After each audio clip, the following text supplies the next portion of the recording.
Hello and welcome to the Counterman Education Center. Today, I'm here with Eric. Eric, how are you today? Good, how are you, Scott? Good. What do you got?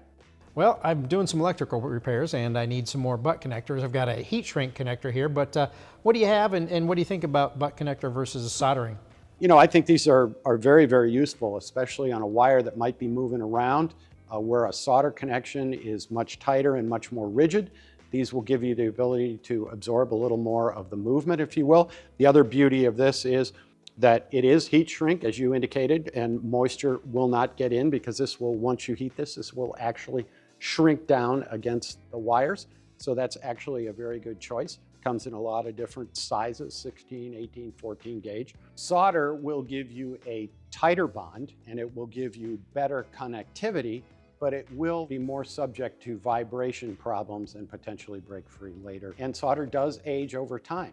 So there are different uses for solder and for butt connectors. I'll get you those connectors and I hope they work out well for you. Awesome, thanks, Scott.